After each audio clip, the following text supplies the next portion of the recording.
All right, time for a look at the arts and entertainment, lifestyle. Adam's here. Yeah, and some really big art news, because if you take a look at the list of Canada's top 5 most important artists, you'll see household names like Emily Carr and Tom Thompson, but you'll also find William Kurelek. The painter's canvases hang in private and public collections around the world, and now the Art Gallery Greater Victoria is hosting the biggest retrospective of his work ever. An exhibit the Globe and Mail calls one of the must-see cultural events of the summer.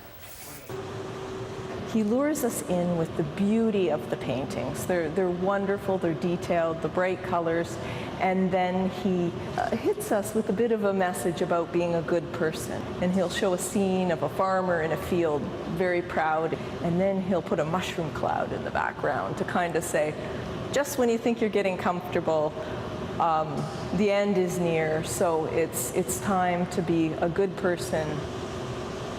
The exhibit features more than 80 paintings on loan from across Canada, the U.S. and Britain. They document the evolution of the artist from troubled youth to psychiatric patient to Catholic. He captures the essence of all of Canada. Although he was born and raised on the prairies, he traveled across Canada and he was interested in capturing the human condition. He was painting during the Cold War. He was afraid that the world was going to end, and that's why a lot of his paintings have these apocalyptic messages. He actually tried to build a bomb shelter in his house. He was denied a building permit to do that. So there was a bomb shelter of sorts in his basement, and he turned it into his studio. Hughes says that Kurelik's windowless studio was just 4 feet by 4 feet, and in that he created almost 3,000 paintings. The William Kurelek exhibit opens tomorrow, runs through September 3rd. The gallery is also hosting lectures, parties, tours, and film screenings. Details are available at aggv.ca. Well, music, art, and the environment are set to be celebrated at Colwood's Off the Grid Festival. The first part is a conference for high school students at Royal Roads University. And then at 3 o'clock, when the conference wraps up, we are all moving to Fort Rod Hill, National Historic Site, to have an amazing festival with environmental exhibitors. Organizers spent the afternoon setting up for the free all-ages event. The Youth Climate Action Summit will focus on high school environmental leadership and feature internationally renowned speakers such as Robert Bateman. Then 5 bands will perform, including Mindle Beach Markets and the Archers. Their soundstage will be powered by solar power and bicycle riders.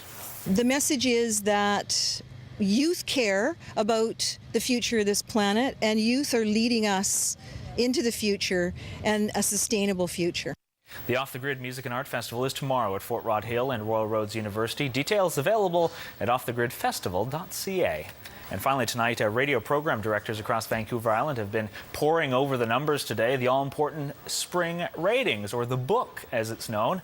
And our colleagues at Cool FM and C-FAX 1070, well, for them, the book is good reading. The Bureau of Broadcast Measurement samples listener preferences several times a year, and the Spring Book shows that Cool is Victoria's #1 FM station and C-FAX is Victoria's #1 AM station. The numbers show Cool is on top among listeners 12 and up, and C-FAX leads among older listeners 18+. I think we look at C-FAX first being a more traditional radio station on the air for 53 years. We're still strong with C-FAX, and Cool being relatively new only in this format for the last 5 years. It shows that the format has been validated, and having the climb from #6 5 years ago to #1 now is quite extraordinary, and we're very proud of that. Of course, congratulations to the teams at both stations, and thanks to the listeners. Yeah, absolutely. Good for them. This time tomorrow, we'll be on the red carpet. Foster night. All the celebs. You gonna wear a tux? I'll wear something. It'll be a surprise. All right. Are you going to wear a tux? I don't think I'll wear a tux, no. I was all of a sudden Saturday getting stressed is black out. tie. Yeah, tomorrow night's like a business cocktail wear, but... Will you wear something glittery? Yeah, maybe. We'll see. Something with sequins? It'll surprise you, Sparky. Thank you. Okay.